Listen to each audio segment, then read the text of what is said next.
की जय। बंदी छोड़ कबीर साहेब की जय। संत भगवान की जय। आज की आनंद की जय।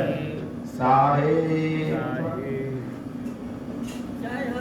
श्रोताओं, मैं कह रहा था अपने घर को स्वर्ग कैसे बनाऊं। मैंने एक एग्जाम्पल लिया कि 5000 की साइकिल न्यू है, लेकिन उसमें फालतू नहीं रहने के कारण उसमें हवा नहीं टिक सकती। 10 पैसा का फालतू है। साइकिल कितने की है? 5000 की। यात्रा करने के लिए उस फालतू की भी आवश्यकता है और हवा की भी आवश्यकता है, तब उस पर आप सवार होकर के कहीं भी जा सकते हैं। एक फालतू के बगैर आप साइकिल की सवारी नहीं कर सकते। और साइकिल भी सही है, फालतू भी है, हवा भी है, लेकिन एक चक्का पंचर है, तो आप सवारी कर सकते हैं। साइकिल की दोनों चक्का सही रहने पर ही आप यात्रा कर सकते हैं। हे प्रिय श्रोताओं, उसी तरह से गृहस्थ जीवन में 2 चक्का, गृहस्थ जीवन में 2 चक्का, कौन? माता और पिता। माता और पिता का आचरण यदि अच्छा है, उसका व्यवहार अच्छा है, कर्म अच्छा है, रहन सहन अच्छा है, पेय पदार्थ और ड्रिंकिंग अच्छा है, तो उन माता पिता का ही कर्मों का नकल कौन करेगा? हमारा जनरेशन, हमारी पीढ़ी, हमारे बाल बच्चे, हमारे बेटा बेटी। इसके लिए यदि आपका सुंदर नकल कर लिया आपका बच्चा, तो आपका बच्चा संस्कारित है। और जिस बच्चे के पास, जिस बेटा बेटी के साथ, जिस नाती पोते के साथ अपने पूर्वजों द्वारा दिया गया संस्कार, दी गई शिक्षा है, तो अपने बुजुर्गों को वह अवश्य आदर करेगा, अवश्य सत्कार करेगा, अवश्य उसको सम्मान देगा, निश्चित उसको प्रतिष्ठा मिलेगी। जिस व्यक्ति को खुद के घर में यदि प्रतिष्ठा नहीं मिलती है, खुद के घर में आपके बाल बच्चों आपकी निंदा करते हैं, तो आपको समाज में, गांव में प्रतिष्ठा मिलेगी, पंचायत में इज्जत मिलेगा, प्रखंड में, जिला में, अनुमंडल में, स्टेट में। इसलिए विचार कीजिए, अपने घर में यदि आपको प्रतिष्ठा मिलती है, आपकी निंदा आज तक गांव में कोई नहीं सुनी है, तो समझ जाएगा ये इज्जतदार आदमी, ये प्रतिष्ठित व्यक्ति हैं, गांव के गण्यमान्य लोगों में गिने जाते हैं। तो आपको सभी जगह आदर मिलेगा, सम्मान मिलेगा, इज्जत मिलेगा, प्रतिष्ठा मिलेगी। आप अपने बच्चों में ऐसा संस्कार कभी ना दे जो घर में रहने वाले बुजुर्गों को ही निंदा करने लगे। जो बच्चा संस्कार रहित है, वही बच्चे चौक चौराहा पर अपने माता पिता का निंदा करते हैं और कहते हैं कि हम उसके साथ अब जीना मेरा दुर्लभ हो गया है। उसके आचरण व्यवहार से मैं खुद अफसोस कर रहा हूं।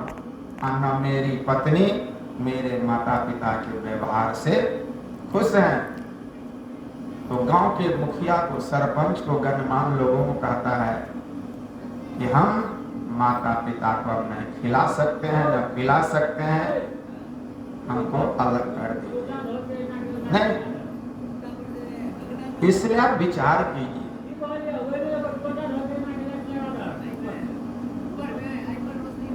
आप विचार कीजिए कि हमने जो पौधा रोपा है,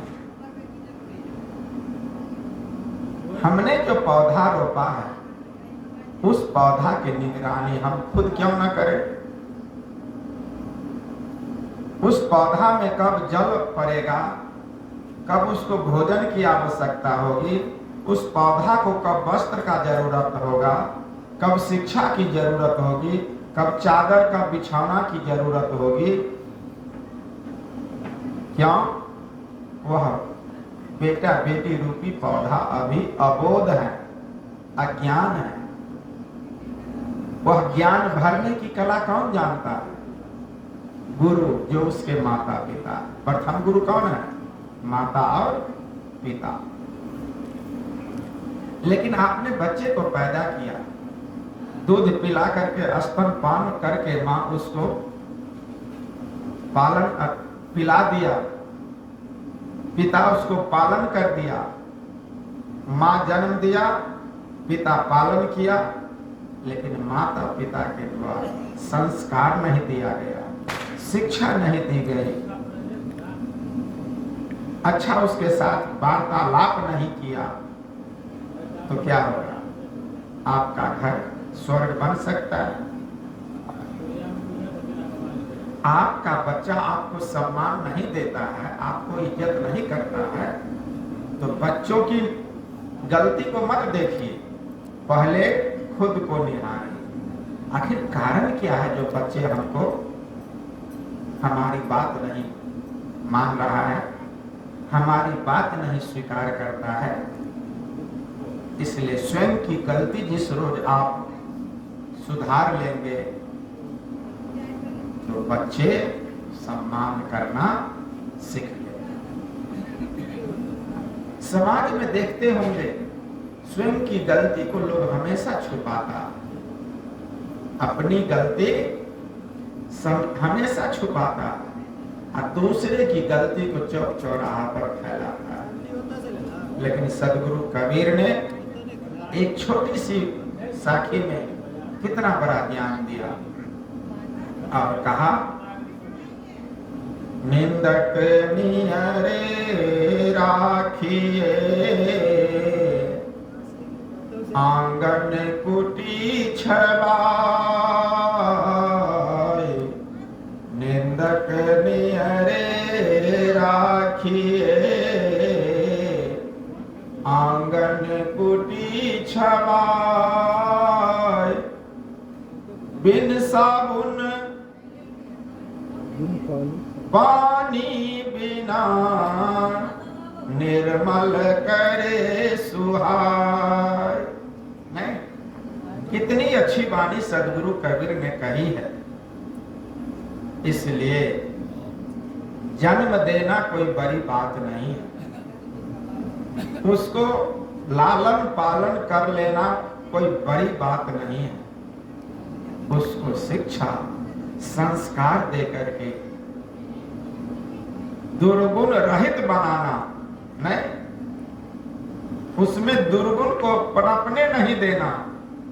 ये माता पिता की बहुत बड़ी क्या है? महत्ता। नहीं, इसलिए अपने घर को यदि आप स्वर्ग बनाना चाहते हैं, तो घर के माता पिता के साथ साथ बच्चों का, बेटा बेटी का, नाती पोते का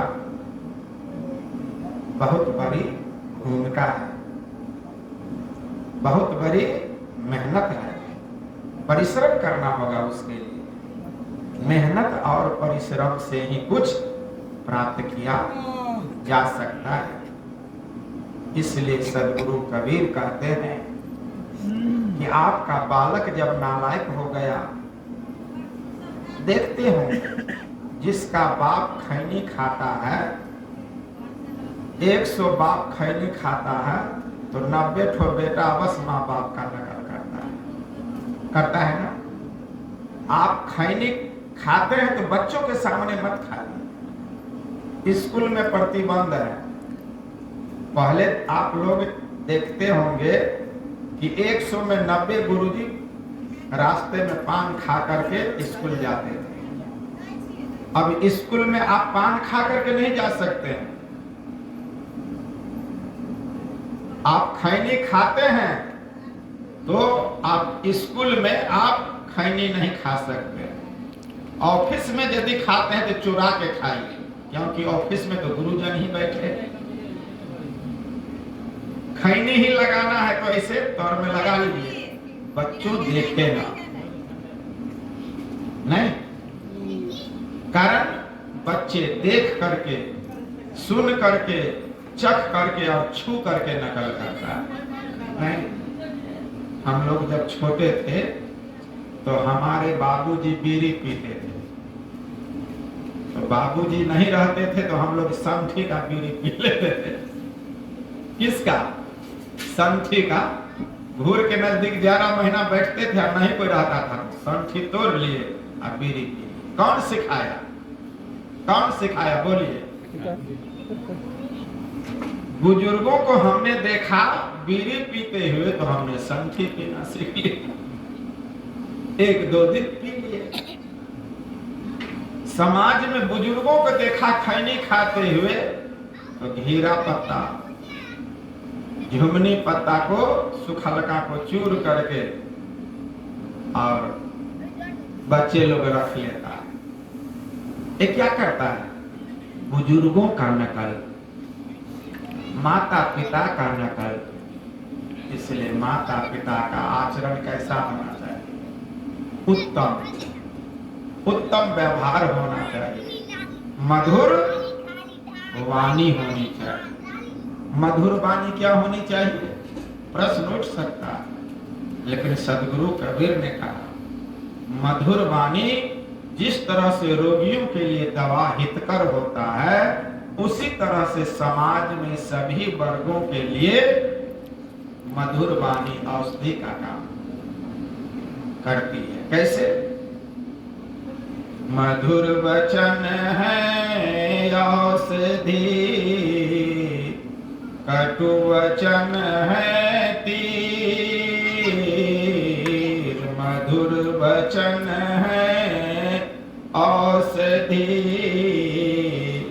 कटु वचन है तीर। सर्वन द्वार है संचरे, साले सकल सरे। मधुर वाणी से